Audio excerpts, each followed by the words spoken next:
मैं जेल में रहा, इन दिनों ने मेरे हौसले को और 100 गुना बढ़ा दिया है, कम करने की बजाय।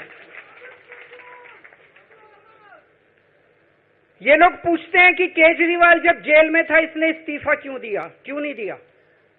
जेल में से सीएम के पद से इस्तीफा क्यों नहीं दिया? मैंने इस्तीफा इसलिए नहीं दिया क्योंकि मैं देश के जनतंत्र को बचाना चाहता था। इन्हें जो इतने फॉर्मूले बना रखे हैं, एमएलए तोड़ दो, पार्टियां तोड़ दो, एमएलए खरीद लो, डरा दो, अब एक फॉर्मूला और इन्होंने नया बनाया है। जहां जहां ये चुनाव हारे वहां वहां के मुख्यमंत्री पे फर्जी केस करके उसको गिरफ्तार कर लो और उसकी सरकार गिरा दो। अगर मैं इस्तीफा दे देता, अगर मैं हेमंत सोरेन साहब ने इस्तीफा दिया, मैं भी इस्तीफा दे देता। इन्होंने सीतारमैया पे भी अभी केस किया है, सीतारमैया साहब के ऊपर। इन्होंने पिनाराई विजयन के ऊपर भी केस कर रखे हैं, ममता दीदी के ऊपर केस कर रखे हैं। ये एक ऑपोजिशन के मुख्यमंत्री को नहीं छोड़ते, एक एक को पकड़ के फर्जी केस कर करके उनको जेल में डाल देते और एक एक की सरकार गिरा देते।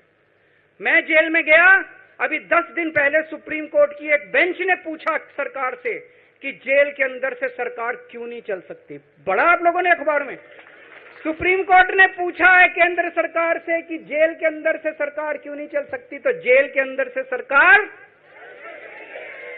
साबित कर दिया हमने। अब मैं देश के सारे नॉन बीजेपी मुख्यमंत्रियों से हाथ जोड़ के विनती करना चाहता हूं, अब अगर प्रधानमंत्री जी हिम्मत करें आप पे फर्जी केस करके आपको जेल में डालें, इस्तीफा मत देना, किसी हालत में इस्तीफा मत देना। जेल से सरकार चलाना हम सबको मिलकर, ऐसा नहीं कि हम पद के लालची हैं, ऐसा नहीं कि मुख्यमंत्री पद हमारे लिए महत्वपूर्ण है, इसलिए क्योंकि हमारे लिए हमारा संविधान जरूरी है, हमारा देश जरूरी है, जनतंत्र जरूरी है, जनतंत्र को बचाना जरूरी है। इतने भारी बहुमत से जीती हुई सरकार, एक बार 70 में से 67 सीट आई, एक बार 70 में से 62 सीट आई, और आप पकड़ के जेल में डाल दोगे और कहोगे इस्तीफा दे। मैं सारे मुख्यमंत्रियों से आज हाथ जोड़ के विनती करना चाहता हूं, इनका ये नया फॉर्मूला भी आम आदमी पार्टी ने फेल कर दिया है, जो इन्होंने नया फॉर्मूला बनाया।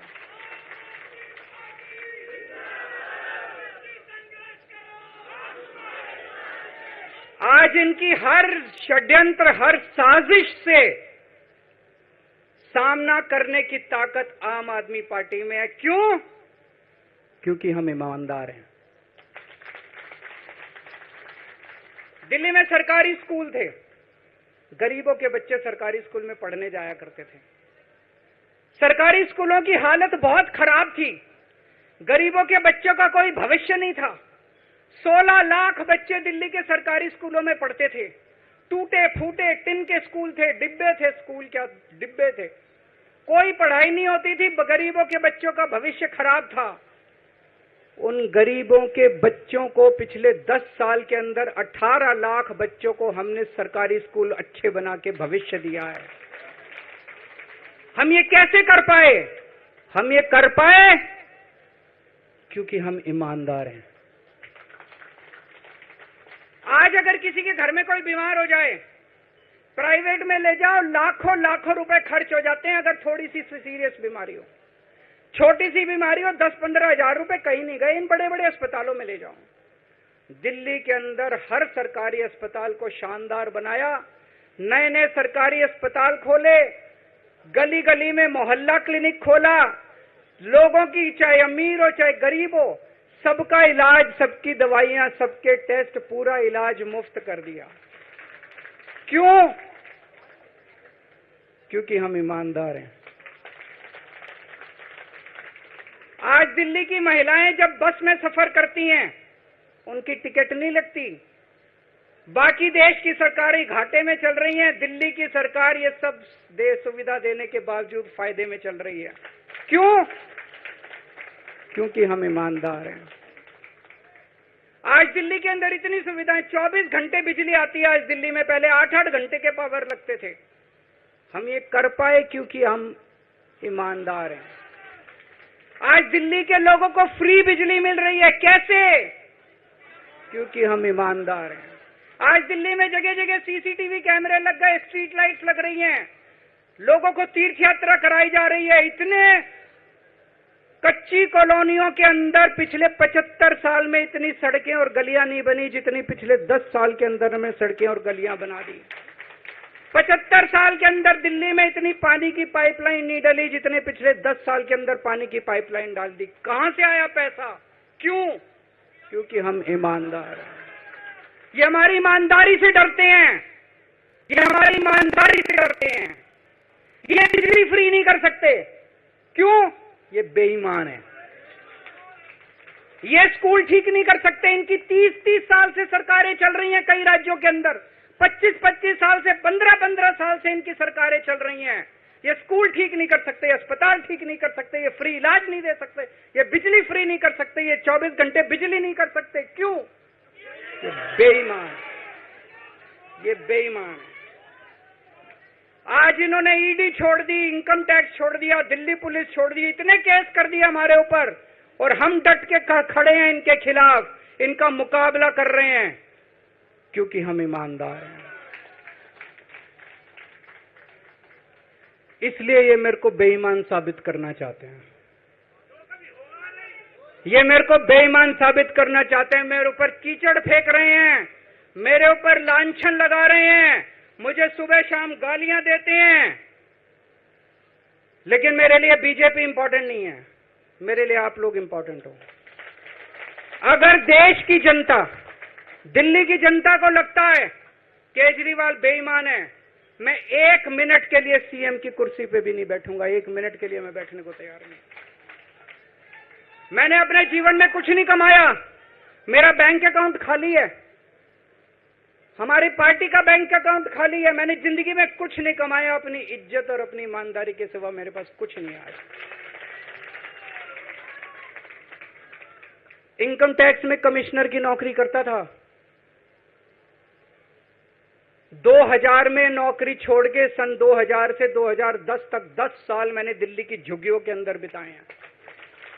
कुछ महीने दिल्ली की झुग्गियों में जाके रहा मैं, झुग्गी के अंदर, नंद नगरी, सुंदर नगरी की झुग्गियों के अंदर मैंने गली गली में खाक छानी है कि गरीब आदमी रहता कैसे, उसके घर का गुजारा कैसे चलता है। अगर पैसे कमाने होते, इनकम टैक्स कमिश्नर की नौकरी बुरी नहीं थी। और जब मैंने नौकरी छोड़ी थी तब कोई पार्टी नहीं थी, कुछ नहीं थी, ऐसा नहीं था कि उस टाइम ये था मुख्यमंत्री बनने चला था या कोई पार्टी, कुछ नहीं था, कोई भविष्य नहीं था, केवल देश के लिए जुनून था कि देश के लिए कुछ करना है, देश के लिए कुछ करने हैं। 49 दिन की सरकार के बाद इस्तीफा दिया था, अपने असूलों के लिए इस्तीफा दिया था, किसी ने इस्तीफा मांगा नहीं था, अपने आप इस्तीफा दिया था। आज के तारीख में, आज के जमाने में कोई अपनी चपरासी की नौकरी नहीं छोड़ता। मैंने मुख्यमंत्री की कुर्सी छोड़ी थी, अपने आप छोड़ी थी। न पद का लालच है, न दौलत का लालच है, केवल देश के लिए कुछ करने का जुनून है, देश के लिए कुछ करने के लिए आए हैं।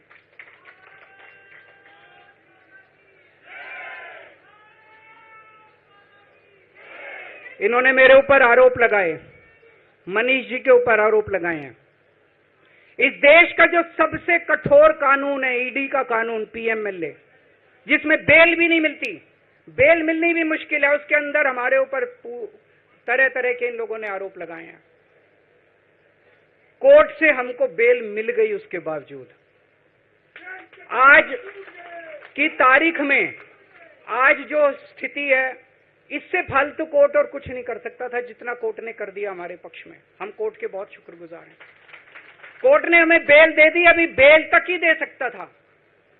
अब ये केस चलेगा। मैंने वकीलों से पूछा, मैंने कहा मेरा दिल कहता है कि जब तक ये मैं कोर्ट से बरी होके ना आ जाऊं तब तक मैं सीएम की कुर्सी पे नहीं बैठूंगा। उन्होंने कहा जी ये 10 साल चलेगा केस, कोई कह रहा है 15 साल चलेगा केस, कोई कह रहा है 20 साल चलेगा केस। तो केस ये अभी लंबा चलेगा। आज कोर्ट जितना कर सकता था, कोर्ट ने हमारे पक्ष में निर्णय लिया है, हमें बेल दे दी। उन्होंने ऐसे कानून में जिसमें बेल मिलनी नामुमकिन होती है, उन्होंने बेल दे दी। आज मैं आपकी अदालत में आया हूं, जनता की अदालत में आया हूं, आपसे पूछने के लिए आया हूं, क्या आप केजरीवाल को ईमानदार मानते हो कि गुनहगार मानते हो?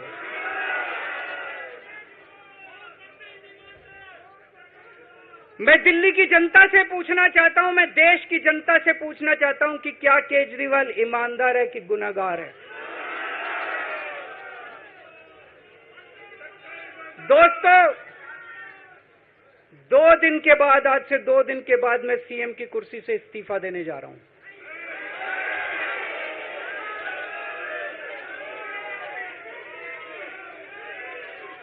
और मैं तब तक सीएम की कुर्सी पे नहीं बैठूंगा जब तक जनता अपना फैसला ना सुना दे।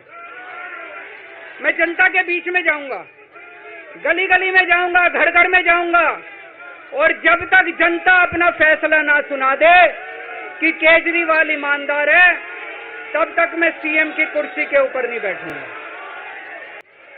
इन्होंने मेरे ऊपर आरोप लगाए, मनीष जी के ऊपर आरोप लगाए हैं। इस देश का जो सबसे कठोर कानून है, ईडी का कानून, पीएमएलए, जिसमें बेल भी नहीं मिलती, बेल मिलनी भी मुश्किल है, उसके अंदर हमारे ऊपर तरह तरह के इन लोगों ने आरोप लगाए हैं।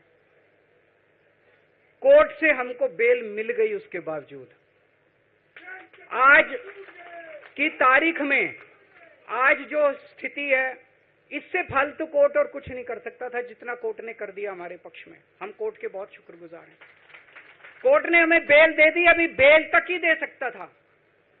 अब ये केस चलेगा। मैंने वकीलों से पूछा, मैंने कहा मेरा दिल कहता है कि जब तक ये मैं कोर्ट से बरी होके ना आ जाऊं तब तक मैं सीएम की कुर्सी पे नहीं बैठूंगा। उन्होंने कहा जी ये 10 साल चलेगा केस, कोई कह रहा है 15 साल चलेगा केस, कोई कह रहा है 20 साल चलेगा केस।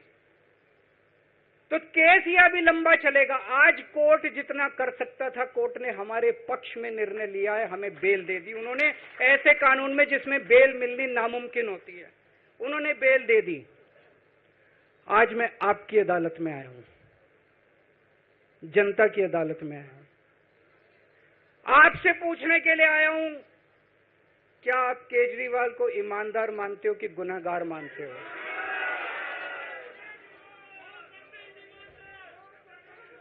मैं दिल्ली की जनता से पूछना चाहता हूं, मैं देश की जनता से पूछना चाहता हूं कि क्या केजरीवाल ईमानदार है कि गुनहगार है? दोस्तों, 2 दिन के बाद, आज से 2 दिन के बाद मैं सीएम की कुर्सी से इस्तीफा देने जा रहा हूं।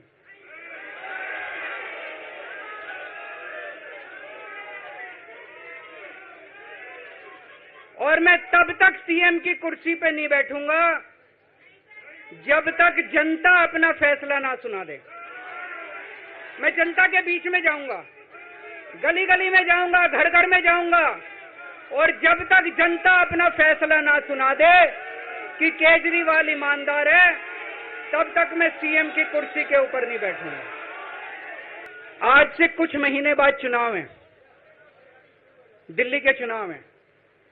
मैं जनता को निवेदन करना चाहता हूं, अपील करना चाहता हूं, अगर आपको लगता है केजरीवाल ईमानदार है, मेरे पक्ष में वोट दे देना। अगर आपको लगता है केजरीवाल गुनहगार है, मेरे को वोट मत देना। आप अगर मेरे को, अगर आपका एक एक वोट मेरी ईमानदारी का सर्टिफिकेट होगा। अगर आप मेरे को वोट देके जिताओगे और अगर आप कहोगे कि केजरीवाल ईमानदार है, तो चुनाव के बाद, उसके बाद जाके मैं सीएम की कुर्सी पे बैठूंगा। तब तक मैं सीएम की कुर्सी पे नहीं बैठूंगा।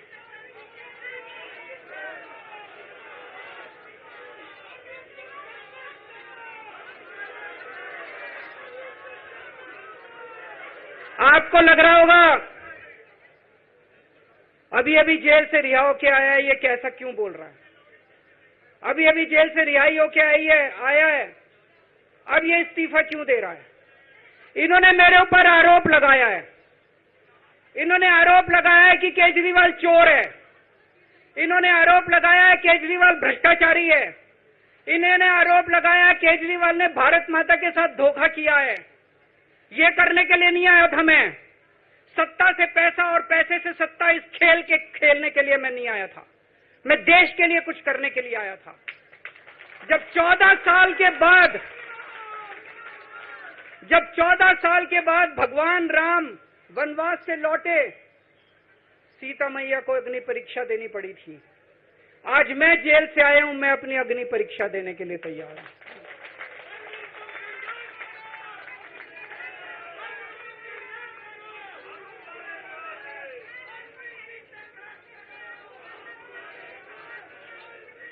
ये कुछ लोग बोल रहे हैं सुप्रीम कोर्ट ने कुछ कंडीशंस लगाई हैं, काम नहीं कर पाएंगे। पिछले 10 साल में इन लोगों ने कंडीशन लगाने में कोई कसर छोड़ी थी? एलजी साहब ने कंडीशन लगाने में कोई कसर छोड़ी थी? केंद्र सरकार ने 1 कानून, 2 कानून, 3 कानून, कानून पे कानून डाल के मेरी पावर छीन ली, पर आपके काम बंद नहीं होने दिए मैंने।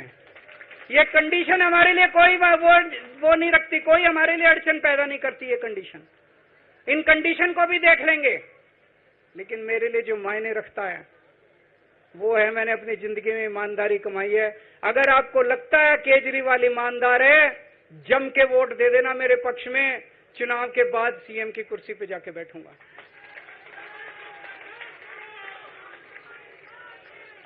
फरवरी में चुनाव है। आज इस मंच से मैं मांग करता हूं कि ये चुनाव नवंबर में कराए जाएं, महाराष्ट्र के साथ कराए जाएं, तुरंत कराए जाएं चुनाव।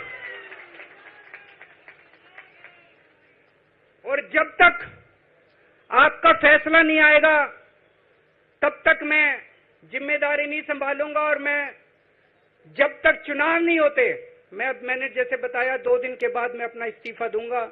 जब तक चुनाव नहीं होते तब तक मेरी जगह आम आदमी पार्टी से कोई और मुख्यमंत्री बनेगा। अगले 2-3 दिन के अंदर विधायक दल की मीटिंग होगी और विधायक दल की मीटिंग में अगले मुख्यमंत्री के नाम का तय किया जाएगा। मैं मनीष जी से बात कर रहा था, जो पीड़ा मेरे मन में है वो पीड़ा मनीष जी के मन में भी है। इनके लिए भी वही सब कहा गया जो मेरे लिए कहा गया है। मनीष जी का भी कहना है कि ये दिल्ली के उप मुख्यमंत्री और शिक्षा मंत्री और मंत्री का पद तभी संभालेंगे जब दिल्ली की जनता कहेगी कि मनीष सिसोदिया ईमानदार है। तो मैं और मनीष सिसोदिया, हम दोनों का फैसला आपके हाथ में है, जनता के हाथ में है। हम दोनों जनता की अदालत में जा रहे हैं, गली गली जाएंगे, जनता के बीच में जाएंगे और उनसे पूछेंगे, अगर जनता कहेगी ईमानदार है तो हम आके इसकी कुर्सी पे बैठेंगे। 2020 में आया था मैं, 2020 में मैंने कहा था, मैंने अगर काम किया हो तो मेरे को वोट देना और काम नहीं किया हो तो वोट मत देना। कहा था कि नहीं कहा था? आज मैं आपके बीच में आया हूं, मैं कह रहा हूं अगर मैं ईमानदार हूं तो वोट देना, अगर मैं बेईमान हूं तो वोट मत देना, बिल्कुल मत देना।